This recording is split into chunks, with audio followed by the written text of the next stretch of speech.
Hello, ladies and gentlemen, and welcome back to Dravinwho Games, where today I've been up all night, and I think I'm finally on the edge of something huge. Alright, moon, light, old school Zelda, my obsession to buying video games. I've got it.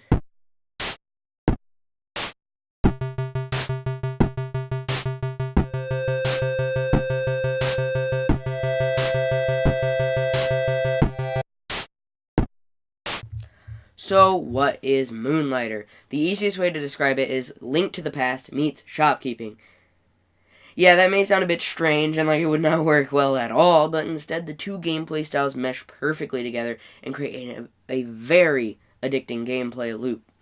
So, the story of the game here is very simple. You, named Will, are gifted your family store called Moonlighter in a small town made up of adventurers who have come to seek the mysterious dungeons that have recently appeared.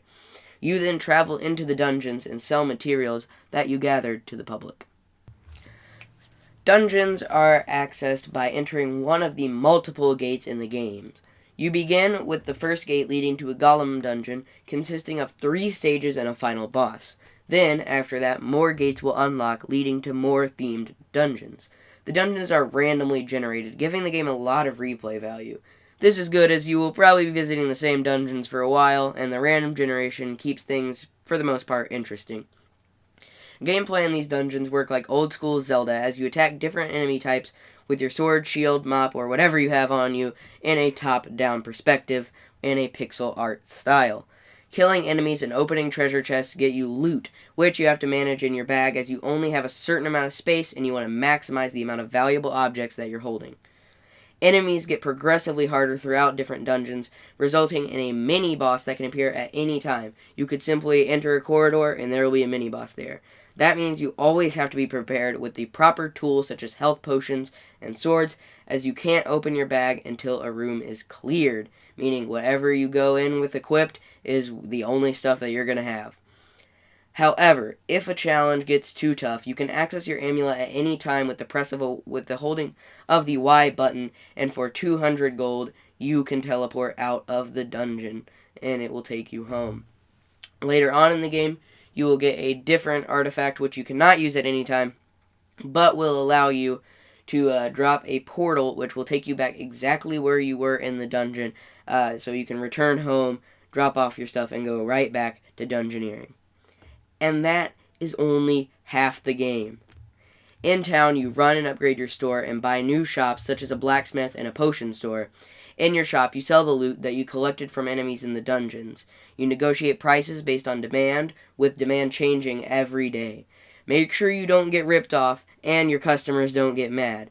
Also, stop shoplifters from stealing your stuff. The blacksmith allows you to upgrade armors and weapons to be better equipped in the dungeons, so, it lessens your chance of dying. And the potion store gives you, potions and enchantments to help you out while dungeoneering.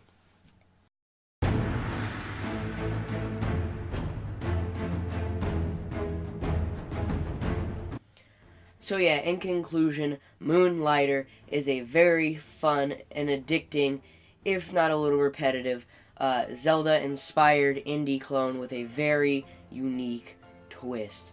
I'd say that it is well worth your money with a physical copy running around $35, and if you want a signature edition, it's only around $60. It is a fantastic game. I am completely addicted to it and could not put it down for weeks. And it oozes charm. It's such a amazing indie game, and probably my favorite indie game that I've played so far on the Switch. And I would highly recommend getting the Switch version, as you don't want to put it down, and the Switch is portable, so it all works out perfectly. But yeah, so I would recommend it. I would really recommend it. For anyone who likes old school top-down Zelda, this will be a blast of the past.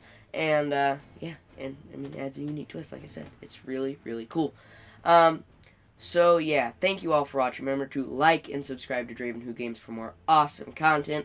Also, go check out our Discord server, a link in the description below. And go check out our new second channel where I repair old video games and stuff, called The Game Boy Guy. Thank you all for watching, and goodbye.